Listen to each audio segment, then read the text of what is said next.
इस लेक्चर में हम लोग वायु प्रदूषण तथा वायुमंडलीय समस्याओं के विषय में चर्चा करेंगे। उसके बाद जो निलंबित कणकीय पदार्थ होते हैं जिसे सस्पेंडेड पार्टिकुलेट मैटर कहा जाता है, उसके ऊपर हम लोग चर्चा करेंगे और ये समझेंगे कि PM 2.5 और PM 10 क्या होता है और कैसे हम लोग इसको मीज़र करते हैं। और इन सब चीज़ों के साथ हम लोग समझते हैं। हम लोग आजकल देख रहे हैं कि जहाँ एक और बहुत सारे साजो सामान, पेड़ पौधे और प्राणियों के समुदाय को क्षति वायु प्रदूषण से हो रहा है, वहीं मनुष्यों में वायु संबंधी बीमारियां भी उत्पन्न हो रही हैं। वायुमंडलीय प्रक्रियाओं में भी बहुत सारे परिवर्तन होते जा रहे हैं।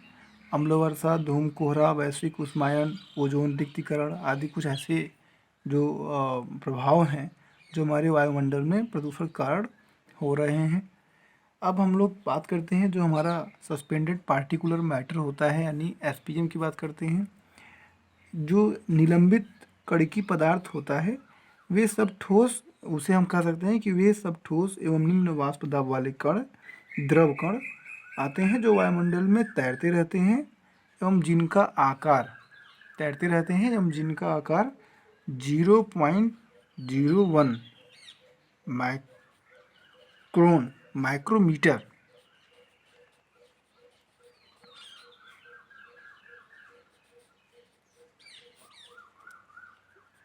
0.001 यानी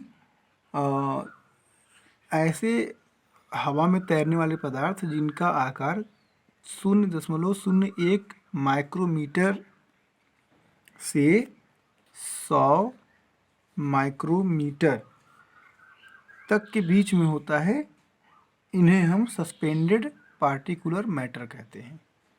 अब जो हमारे आसपास पाया जाने वाला जो ये पार्टिकुलर मैटर है वो अलग अलग बहुत सारे रासायनिक घटक भी उसमें हो सकते हैं, उनके विभिन्न आकार कण हो सकते हैं और मिश्रण भी हो सकता है। और इनके मिश्रण जो है वो अदलते बदलते रहते हैं यानी उनमें परिवर्तन होता रहता है। जो भी बड़े कण यानी जो मेजर कण, बड़े कण होते हैं, जैसे औद्योगिक धूल हो गया, ज्वालामुखी कण हो गए और पादप परागों से जो आते हैं ऐसे हो गए। और जो सूक्ष्म कण हो गए जैसे कि अगर दहन की प्रक्रिया हुई तो उससे जो उत्पन्न हुए ये सूक्ष्म कण हो गए। तो इन सब का एक एक पूरा कह सकते हैं कि इन सबको मिला करके इनको नाम दिया गया कि ये सस्पेंडेड हैं, सस्पेंडेड निलंबित कणकीय पदार्थ कहे जाएंगे। अब बात आती है कि शहरी क्षेत्रों में जो पाए जाने वाले सस्पेंडेड पार्टिकुलर मैटर यानी SPM में मुख्यतः क्या होते हैं? कार्बन कार्बन कण होते हैं, सल्फेट होता है, बहुनाभिकीय जिसे हम लोग एरोमेटिक हाइड्रोकार्बन्स कहते हैं यानी poly nuclear aromatic hydrocarbons PAH कहा जाता है, PAH कहा जाता है, पॉली न्यूक्लियर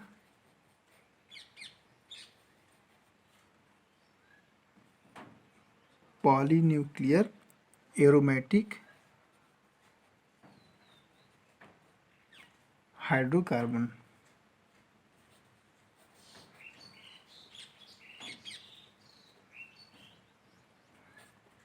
ये हमारा इसे हम लोग कह सकते हैं कि ये हमारा जो है ये इसको हम लोग PAH यानी बहुनाभिकीय एरोमेटिक हाइड्रोकार्बन कहते हैं।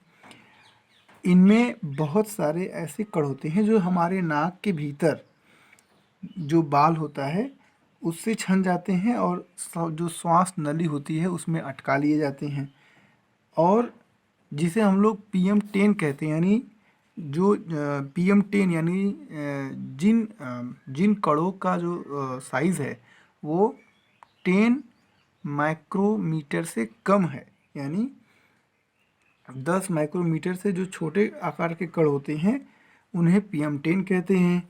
और इन्हें हम लोग रिस्पायरेबल यानी श्वसनशील निलंबित कणकीय पदार्थ कहते हैं, यानी रिस्पायरेबल सस्पेंडेड पार्टिकुलेट मैटर RSPM कहा जाता है। और इस सबसे छोटे, जिसे जो सबसे छोटे उन्हें PM2.5 कहा जाता है, यानी जिन कणों की साइज 2.5 माइक्रोमीटर से कम हो उन्हें 2.5 कहेंगे हम। ये दो पैरामीटर जो एयर इंडेक्स होता है, जिसे हम लोग वायु संकेतक कहते हैं, इंडेक्स कहते हैं, उसमें बड़े बड़े शहरों में स्क्रीन पे दिखाया जाता है कि PM2.5 कितना है या उसका लेवल कितना है, PM10 का लेवल कितना है। तो PM10 और PM2.5 को हम लोग इस तरीके से समझे। अब जो ये PM2.5 है, ये सांस के माध्यम से हमारे फेफड़ों में गहराई तक चला जाता है और बहुत सारी परेशानियां उत्पन्न करता है। जो SPM है, यानी जो सस्पेंडेड पार्टिकुलर मैटर है, ये ये जो है पौधों की जो प्रकाश संश्लेषण की जो प्रक्रिया होती है उसको प्रभावित करती है और पत्तियों को ढक लेते हैं ऐसे पार्टिकुलर मैटर्स। उनमें जो कार्बन डाइऑक्साइड जो अवशोषित करने की जो जगह होते हैं उसको ढक लेते हैं, ऑक्सीजन का उत्सर्जन कम हो जाता है। और इस प्रकार से ये और जो सूर्य के प्रकाश के साथ जो क्रिया होती है उसको भी नहीं होने देते या उसको भी रोकते हैं। अगर हम लोग बात करें कि जो हमारा सेंट्रल पॉल्यूशन कंट्रोल, जिसे हम लोग CPCB कहते हैं, यानी सेंट्रल पॉल्यूशन कंट्रोल बोर्ड होता है, ये 2000 में बहुत सारे शहरों में जनवरी से अप्रैल तक के समय में जो भी हमारे परिवेशी वायु है उसकी गुणवत्ता के लिए अलग अलग जगहों पर अध्ययन किया, जिसमें उसने पाया कि जो कानपुर शहर है उसमें RSPM इसका लेवल सबसे अधिक पाया गया। दिल्ली में भी कानपुर में उस टाइम पे इंडस्ट्रीज़ बहुत ज़्यादा थी, इसलिए उस टाइम पे अधिक था। उस टाइम पे दिल्ली की अगर बात की जाए तो दिल्ली में ये 147 के आसपास था, लेकिन अब ये बहुत अधिक हो गया है। कोलकाता में भी वैसे चेक किया गया जहाँ 55 से 129 के बीच में था। ऐसे ही बेंगलुरु को चेक किया गया जहाँ 65 से 119 के बीच में था। ऐसे ही गुजरात के वडोदरा सिटी को देखा गया, वहाँ भी 84 से 119 के बीच में था। चेन्नई को भी देखा गया, उसमें भी 25 से लेकर के 119 के बीच में था, तो 49 के बीच में था।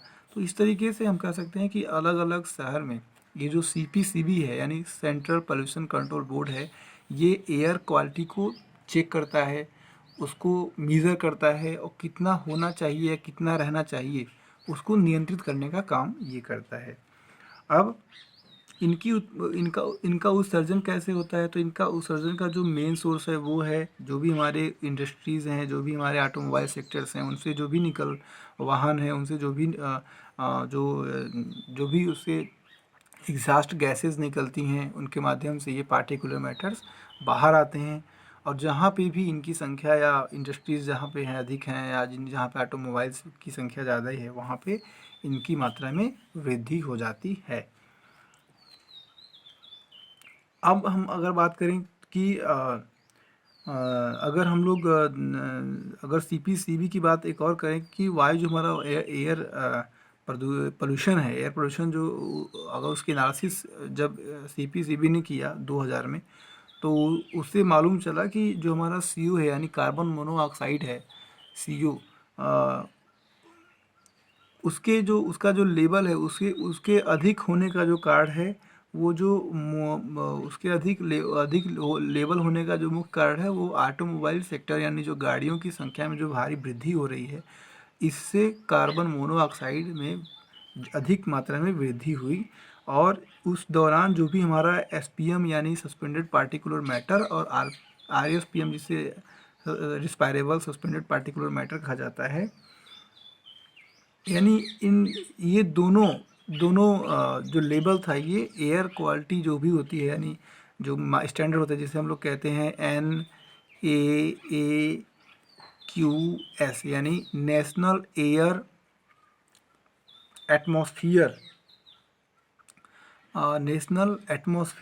एयर क्वालिटी स्टैंडर्ड, तो NAAQS, तो इसका जो मानक था, या इसको ऐसे भी कह सकते हैं कि national ambient air quality standard होता है। ये national ambient air quality standard इससे अधिक पाया गया। ये एसपीएम और आरएसपीएम का जो स्टैंड वो था, जो लेवल था। उसके बाद तो इस तरीके से हमारा ये एक जो सीपीसीबी है ये चेक करता रहता है, इसको मेज़र करता रहता है। अगर हम लोग आगे बात करें तो जो एक फ्लाई एस है, जिसे हम लोग ये फ्लाई एस है। फ्लाई एस का जो मुख्य स्रोत होता है वो ख़ासतौर से जो हमारे थर्मल पावर प्लांट होते हैं वहाँ पे जब कोयला जलता है तो एक तो उसके चिमनी के माध्यम से ऊपर चला जाता है।